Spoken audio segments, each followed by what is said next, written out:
Hello dear students, welcome back to ePathshala smart learning classes. তো দেখো এই ভিডিওতে আমরা যেটা করব সেটা হচ্ছে কোষে দেখি 1.1 যে অঙ্কগুলি আছে একচল বিশিষ্ট দ্বিঘাত সমীকরণে সেই অঙ্কগুলো আমরা দেখব। সব অঙ্কগুলো নয়, যেগুলো ইম্পর্টেন্ট বা যেগুলো করিয়ে দিলে তোমরাও করতে পারবে বাড়িতে, কিছু অঙ্ক যেগুলো বাকি থাকবে তোমরা চেষ্টা করবে।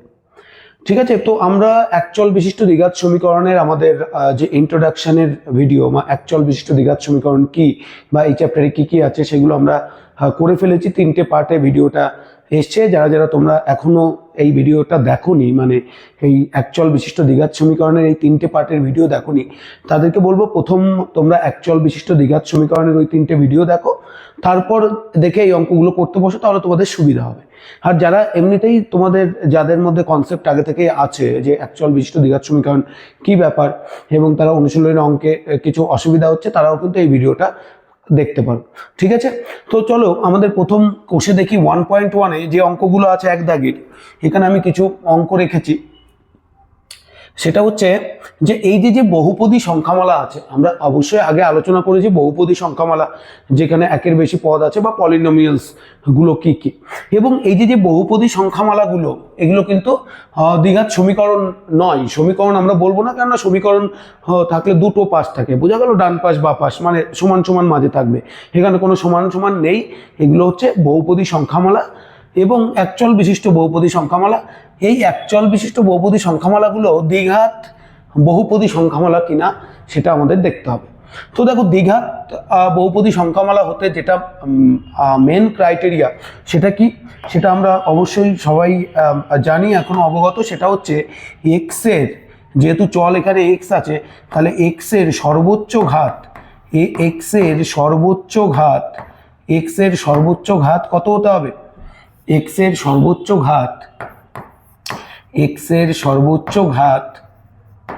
ঘাত হতে হবে 2। তার মানে এক্সের পাওয়ারে সবচেয়ে বেশি কত থাকতে পারে? 2 থাকতে পারে। তাহলে যে সংখ্যামালাগুলোতে এক্স স্কোয়ার আছে সেই সংখ্যামালাগুলোকে আমরা বলবো বহুপদী সংখ্যামালা, দ্বিঘাত বহুপদী সংখ্যামালা। তাহলে প্রথমটা অবশ্যই এটা দ্বিঘাত বহুপদী সংখ্যামালা। এটা দ্বিঘাত বহুপদী সংখ্যামালা কেন? X square minus 7x plus 2। দেখো, এক্স স্কোয়ার সব থেকে বেশি যে টার্মটা আছে সেটা আছে এক্স স্কোয়ার আছে। ঠিক আছে, মানে এক্সের মাথায় যে পাওয়ারটা আছে সেটা আছে 2 আছে। তাহলে 2 থাকলে সেটা বহুপদী সংখ্যামালা হবে। 2 দাগের অঙ্কটা দেখো, এই ক্ষেত্রে কি এটাকে আমরা বহুপদী সংখ্যামালা বলতে পারবো? দেখো, আমরা দেখেই বলে দেবো যে করারও কিছু দরকার নেই, কেননা এখানে এক্সের সর্বোচ্চ পাওয়ার কত বা এক্সের সর্বোচ্চ ঘাত কত? সর্বোচ্চ ঘাত আছে 5। তাহলে এটা কিন্তু বহুপদী সংখ্যামালা, এটা একটা বহুপদী সংখ্যামালা, কিন্তু দ্বিঘাত বহুপদী সংখ্যামালা নয়। তাহলে এটা আমাদের হয়ে যাবে যে এটা নয়, এটা দ্বিঘাত বহুপদী সংখ্যামালা নয়। 3 দাগে আছে, দেখো 3 দাগের যেটা আছে সেটা হচ্ছে যে 2x into x plus 5 plus 1।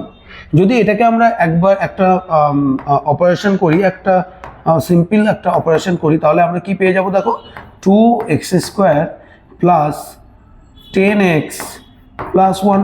তাহলে আমরা কি পেয়ে যাচ্ছি? আমরা এক্স স্কোয়ার পেয়ে যাচ্ছি। তাহলে আমরা বলবো এটা আমাদের বহুপদী সংখ্যামালা এবং দ্বিঘাত বহুপদী সংখ্যামালা। বহুপদী সংখ্যামালা তো অবশ্যই এখানে যে কটা আছে সবকটাই বহুপদী সংখ্যামালা। ঠিক আছে, তো দ্বিঘাত কোনটা? এটা দ্বিঘাত বহুপদী সংখ্যামালা। দেখো, দেখে মনে হচ্ছিল কিন্তু এখানে এক্স এর পাওয়ার 1, কিন্তু যখন আমরা অপারেশন করলাম তখন দিন, আর এটা দেখেই তো বোঝা যাচ্ছে যে এটা দ্বিঘাত বহুপদী সংখ্যামালা নয়, কেননা এক্স এর সর্বোচ্চ পাওয়ার কত রয়েছে? এক্স এর সর্বোচ্চ পাওয়ার রয়েছে 1। এটা হচ্ছে একটা রৈখিক সমীকরণ। ঠিক আছে, তাহলে এইভাবে এই সিম্পল কনসেপ্ট দিয়ে বা একদম যে প্রথম বেসিক কনসেপ্ট সেটা হচ্ছে কি এক্সের সর্বোচ্চ ঘাত 2, সেটা দিয়ে আমরা কোষে দেখি 1.1-এর অঙ্কগুলো করে ফেলবো। এবার চলো কোষে দেখি 1.1-এর পরের যে অঙ্কটা আছে সেটা হচ্ছে, পরের যে অঙ্কটা আছে সেই অঙ্কটায় আমরা যাই। সেগুলো হচ্ছে 2 দাগে বলছে যে এই যে বহুপদী এই যে দ্বিঘাত সমীকরণগুলো দেওয়া আছে। ঠিক আছে, তো এখন দ্বিঘাত সমীকরণ কেন বলছি? কেননা দুপাশেই আছে, ডান পাশেও আছে বা পাশেও আছে, মানে লেফট হ্যান্ড সাইডও আছে, রাইট হ্যান্ড সাইডও আছে। তো এই সমীকরণগুলো কি x square plus a x square plus b x plus c is equal to 0, যেটা হচ্ছে বেসিক ফর্ম অফ এই অ্যাকচুয়াল বিশিষ্ট দ্বিঘাত সমীকরণ, সেই আকারে প্রকাশ করতে পারি কিনা। এবং যেগুলোকে আমরা এই আকারে প্রকাশ করতে পারবো সেগুলোকে আমরা বলবো যে এরা অ্যাকচুয়াল বিশিষ্ট দ্বিঘাত সমীকরণ। এবার বলছে যে এগুলো কি অ্যাকচুয়াল বিশিষ্ট দ্বিঘাত সমীকরণ? এর মধ্যে এই যে 2 দাগের যে অঙ্কগুলি আছে সেখানে বলছে যে এই যে সমীকরণ দেওয়া আছে এই সমীকরণগুলোর মধ্যে দেখো কোনগুলি অ্যাকচুয়াল বিশিষ্ট দ্বিঘাত সমীকরণ। ঠিক আছে, তো অ্যাকচুয়াল বিশিষ্ট দ্বিঘাত সমীকরণ বললে আমরা যে সমীকরণই a x square plus b x plus c is equal to 0, যেখানে এ নট ইকুয়ালস টু 0, ঠিক আছে, মানে আমাদের কোনটাকে রাখতেই হবে সেটা হচ্ছে এক্স স্কোয়ার না থাকলে তো দ্বিঘাত হবে না। ঠিক আছে, এবং এ বি সি বাস্তব সংখ্যা এই আকারে যদি প্রকাশ করতে পারি তাহলে এরা কি হয়ে যাবে? এরা হয়ে যাবে আমাদের অ্যাকচুয়াল বিশিষ্ট দ্বিঘাত সমীকরণ। এবার দেখো প্রথম যে সমীকরণটা আছে x minus 1 plus 1/x is equal to 6, ঠিক আছে, তো এটাকে একটা বেসিক যদি অপারেশন করি আমরা, বেসিক যদি কয়েকটা স্টেপ করি তাহলে আমরা কি পাবো? দেখো আমরা পেয়ে যাব, বা আমাদের এক্স লসাগু হয়ে যাবে x square minus x plus 1 into is equal to 6, বা x square minus x plus 1 is equal to 6x, or x square minus 6x minus x plus 1 is equal to 0, বা x square minus 7x plus 1 is equal to 0। তাহলে আমরা এই সমীকরণটাকে কয়েকটা basic step করে কি করতে পারলাম? আমাদের প্রাইমারিলি দেখে মনে হচ্ছিল এটা দ্বিঘাত সমীকরণ হবে কি না, এখানে আমরা এক্স স্কোয়ার খুঁজে পাচ্ছিলাম না, ঠিক আছে, কিন্তু এখন দেখো আমরা খুব সহজেই এটার কি পেয়েছি, এক্স স্কোয়ার খুঁজে পেয়েছি, এবং এটাকে a x square plus b x plus c is equal to 0, যেখানে এ নট ইকুয়ালস টু 0 আমরা সমীকরণে বসিয়েছি। তাহলে এটা কি হয়ে গেল? এটা দ্বিঘাত সমীকরণ হয়ে যাবে। তাহলে এটার অ্যান্সার কি হয়ে যাবে? এটা একটা অ্যাকচুয়াল বিশিষ্ট দ্বিঘাত সমীকরণ। 2 দাগ দেখেই বলতে পারছো। দেখো এখানে কি আছে, 2 দাগের অঙ্কটা আমরা একটু দেখে নিই, দেখেই অনেকে বলে দেবে যে এটা অ্যাকচুয়াল বিশিষ্ট দ্বিঘাত সমীকরণ, ঠিক আছে, কিন্তু আমাদের দেখতে হবে ভালো করে অ্যাকচুয়াল বিশিষ্ট দ্বিঘাত সমীকরণে আমাদের কি আকারে প্রকাশ করতে হবে। একদম ঠিক, a x square plus b x plus c, বোঝা গেল? A x square plus b x plus c, যদি এক্স এর পাওয়ার যদি 2 এর বেশি হয়ে যায় সেটাকে কিন্তু অ্যাকচুয়াল বিশিষ্ট দ্বিঘাত সমীকরণ বলবো না। তাহলে এটাকে যদি আমরা বেসিক অপারেশন করি কি পাবো? দেখো আমরা পাচ্ছি x square plus 3/x is equal to x square. এখান থেকে এক্স আমি লসাগু নিলাম, তারপরে যদি আমি অপারেশনটা করি কি হবে? এখানে হয়ে যাচ্ছে x square plus 3 is equal to x cube. এটা দেখেই বলা গেল, আর কিছু করারই দরকার নেই, এখানে এক্স কিউব চলে এসছে। তাহলে সমীকরণটাকে আমার কি হয়ে যাবে? Minus x cube plus x square plus 3 is equal to 0। তাহলে সব থেকে বড় পাওয়ার এক্স এর মাথায় কি আছে? কিউব আছে, 3 আছে। তাহলে এটা দ্বিঘাত সমীকরণ হবে না, কারণ এটাকে আমরা a x square plus b x plus c আকারে প্রকাশ করতে পারবো না। তাহলে এটার অ্যান্সার কি হয়ে যাবে? এটার অ্যান্সার হয়ে যাবে যে না, এটা অ্যাকচুয়াল বিশিষ্ট দ্বিঘাত সমীকরণ, এটা কিন্তু নয়। ঠিক আছে, এবার থার্ড যেটা আছে দেখো ডাইরেক্ট দেওয়া আছে।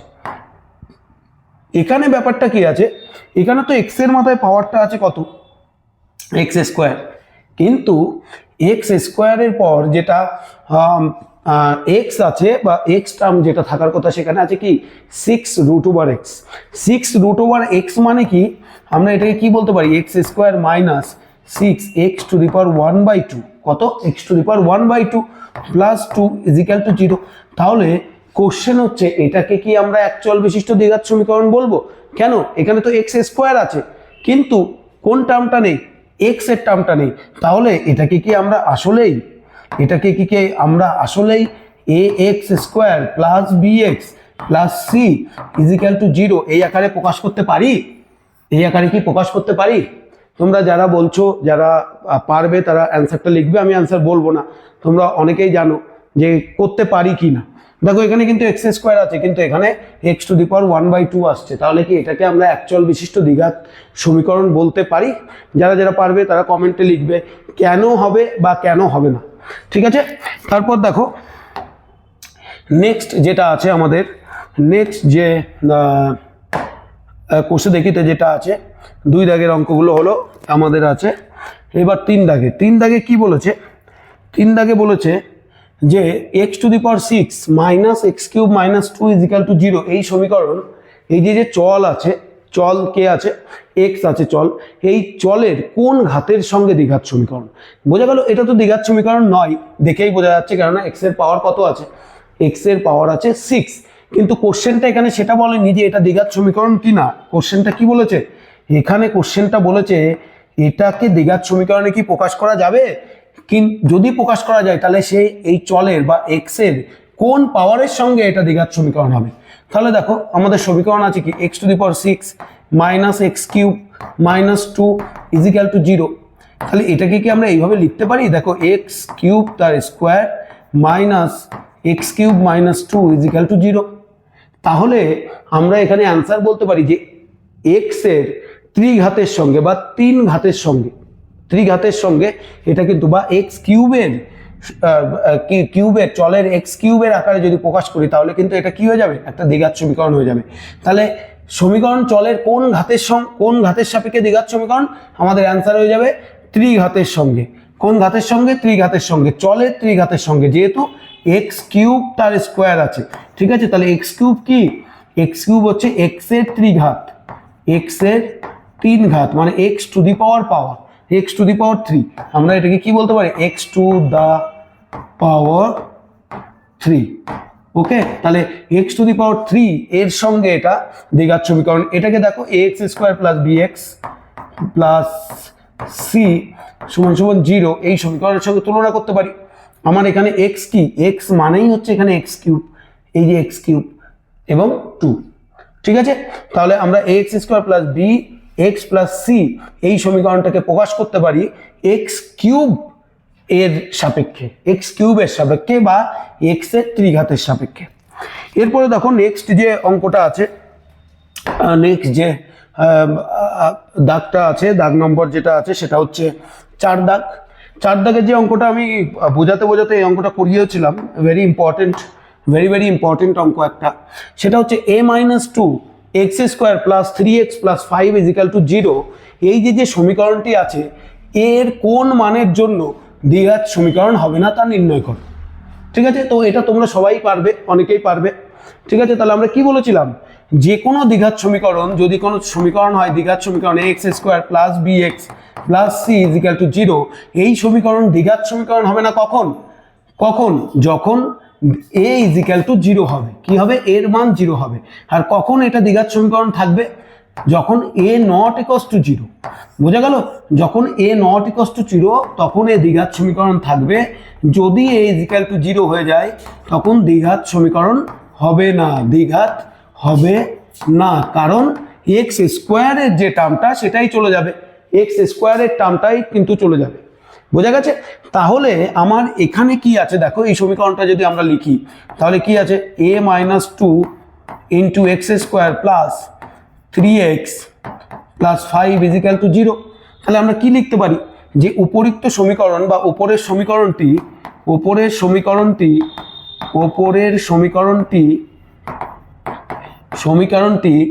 দ্বিঘাত সমীকরণ থাকবে না, দ্বিঘাত সমীকরণ থাকবে না যখন কার সহগ, এক্স স্কোয়ারের সহগ a minus 2 is equal to 0 হবে, ঠিক আছে, 0 হবে।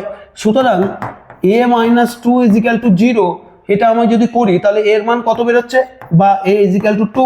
তাহলে আমাদের অ্যান্সার কি চেয়েছে, আমাদের অ্যান্সার চেয়েছে a এর কোন মানের জন্য দ্বিঘাত সমীকরণ হবে না তা নির্ণয় করি। তাহলে আমাদের অ্যান্সার কি হয়ে যাবে, a এর মান যদি 2 হয় তাহলে এই সমীকরণটি কিন্তু আর দ্বিঘাত সমীকরণ থাকবে না, ঠিক আছে। তারপরে দেখো তারপরের দাগে অঙ্কে কি বলেছে x প্লাস 2 তার whole cube is equal to x into x square minus 1কে ax square plus bx plus c is equal to 0 আকারে প্রকাশ করো এবং x square x to the power 1 এবং x0 এর সহগ নির্ণয় করো, ঠিক আছে।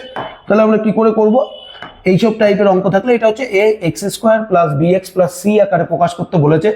পরীক্ষায় এটা প্রকাশ করতে না বলেও শুধুমাত্র যে কোনো একটা সহগ মানে যে কোনো একটা চলের সহগ বলতে পারে যে এটা বলো যে x⁴ এর সহগ কত, এটা এই সমীকরণ দিয়ে বলে দিল x⁴ এর সহগ কত।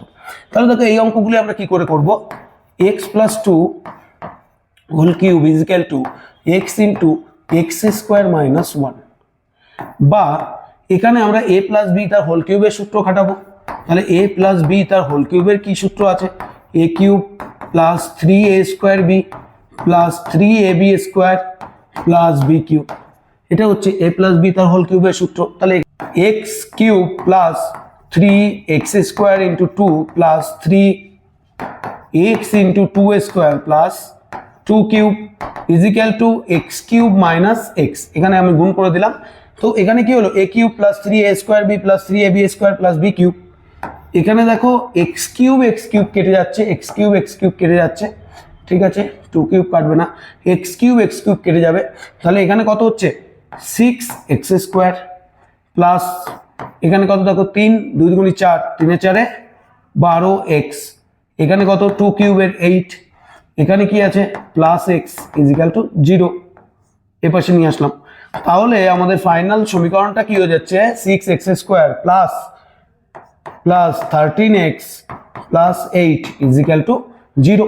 তাহলে এটাকে আমরা কি আকারে প্রকাশ করলাম, ax² plus bx plus c।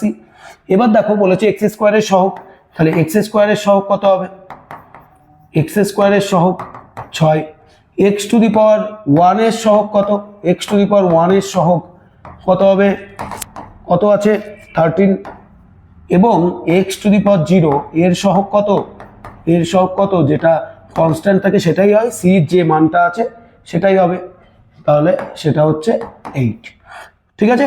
তো এইভাবে দিলে আমরা করতে পারি, যদি আমাদের পুরোটা দেয় তো ঠিক আছে, যদি না দেয় তাহলে আমাদের যে কোনো একটা সহগ বের করতে হবে। তখন কিন্তু তোমরা রাফে করে বা রাফে রাইট হ্যান্ড সাইডে রাফ করবে খাতার, সেখানে করে কিন্তু তাড়াতাড়ি করে বের করে দেবে, ঠিক আছে। এরপরে দেখো 4 দাগের অঙ্ক। তো এরপরের যে অঙ্কগুলি আছে 4 দাগের, এটা ছিল 4 দাগের অঙ্ক, 4-এর 4 দাগ। তো এই অঙ্কগুলোই আমাদের আছে। আর এরপরে কিছু লেখা অঙ্ক আছে, দেখবে যে সমীকরণ গঠন করা আছে এবং বলেছে তাদেরকে ax² plus bx plus c এই আকারে প্রকাশ করো। তো সেই অঙ্কগুলো আমি ইন্টেনশনালি এই ভিডিওতে ইনক্লুড করিনি, কেননা এই অঙ্কগুলোই আমরা করব যখন আমরা সমাধান করব এবং সমীকরণ গঠন করে দ্বিঘাত সমীকরণে, একচল বিশিষ্ট দ্বিঘাত সমীকরণের সমাধানগুলো করব। তো তোমাদের যাদের যাদের এই জায়গায় প্রবলেম ছিল তারা আবার এই ভিডিওটা দেখো এবং আগের কনসেপ্টগুলো দেখো, দেখে সেই অঙ্কগুলো ক্লিয়ার করে নাও। এরপরে আমরা যেটা 1.2 এর সমাধান আছে সেই সমাধানের অঙ্কগুলো করব এবং আস্তে আস্তে যে অঙ্কগুলো, আরও যে অঙ্কগুলো আছে সেই সবগুলো কিন্তু একচল বিশিষ্ট দ্বিঘাত সমীকরণের পার্ট বাই পার্ট আসবে।